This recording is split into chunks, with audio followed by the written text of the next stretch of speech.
আচ্ছা, লোগো যখন আপনারা সাবমিট করবেন এমন একটা সাইজ দেবেন দেখতে সুন্দর লাগে। যেমন দেখেন এখানে একটা সাইজ আছে, এটাকে যদি আমরা নতুন সাইজে যাই, পয়েন্ট দেওয়া আছে, এটাকে ইঞ্চিতে যদি যাই 11 পয়েন্ট, মানে A4 সাইজের মতোই।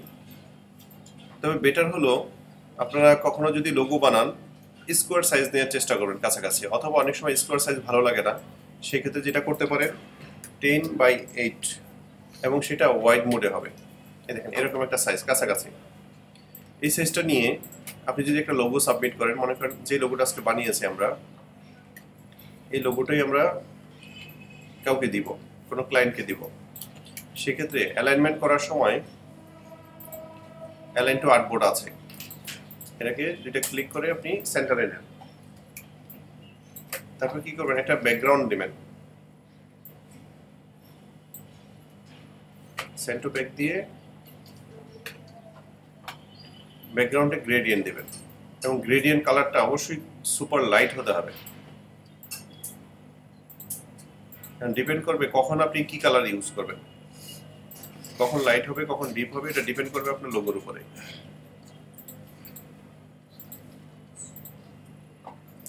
এখন রেডিয়াল নিয়েছি, রেডিয়ালটা আসলে আরো লাইট করতে হবে, সেক্ষেত্রে গ্রেডিয়েন্ট টুলটাকে ধরে যদি আমরা টেনে দেই,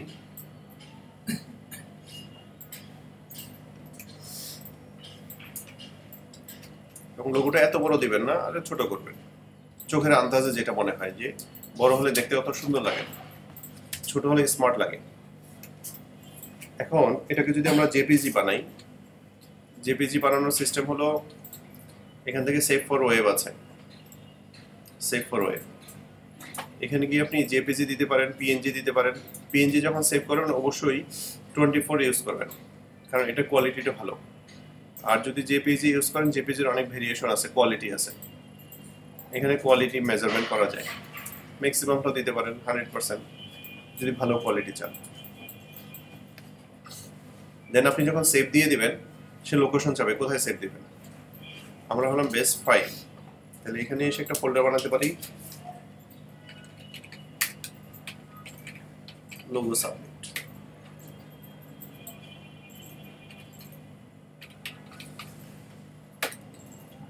রোটারি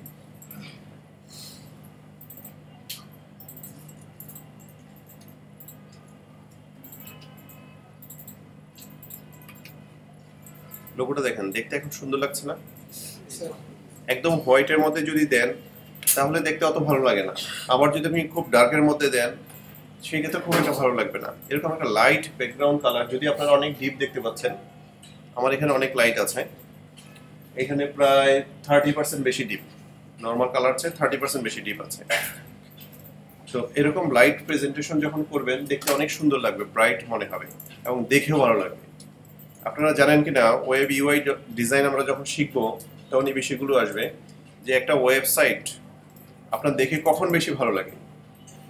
আপনি যখন দেখবেন ছবিগুলো অনেক ব্রাইট, অনেক সুন্দর, শার্প, ডিজাইনের থেকে রিলেভেন্ট বেশি হলো পিকচারগুলো এবং অ্যারেঞ্জমেন্টগুলো।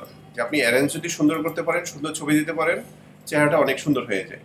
ঠিক এরকম লোগো যখন সাবমিট করবেন, আপনার লোগোটা অত ভালো হয়নি, কিন্তু আপনার এনভায়রনমেন্টটা এবং সাবমিটের যেই পেজটা বা যেই ইমেজটা আপনি দিবেন সেটা সুন্দর করে যদি সাজিয়ে দেন, দেখতে মানে আপনি যেরকম কোয়ালিটি করেছেন তার থেকে আরেকটু ভালো লাগবে।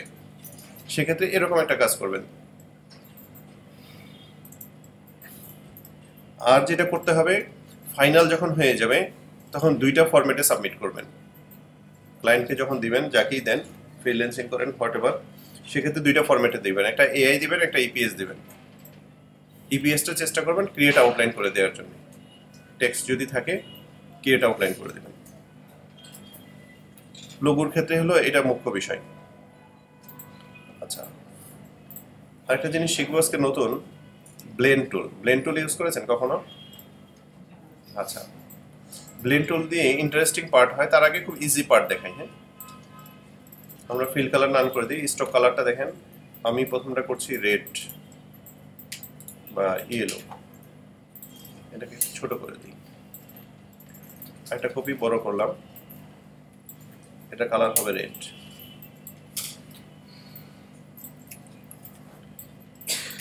এখন দুইটা সিলেক্ট অবস্থায় একটা টুল আছে ব্লেন্ড টুল, এটা উপরে আছে শিওর, তাই না?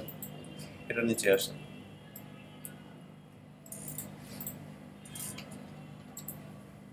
মজার জিনিস হলো না? আচ্ছা, আমার ফ্রি হ্যান্ড অত ভালো না, তাও একটু চেষ্টা করি। কি চেষ্টা করব?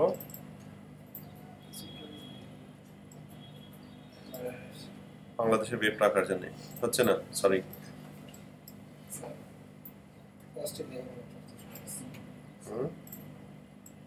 আচ্ছা, কাছাকাছি চেষ্টা করি, কি বকাবকি করবে পরে এক জিগ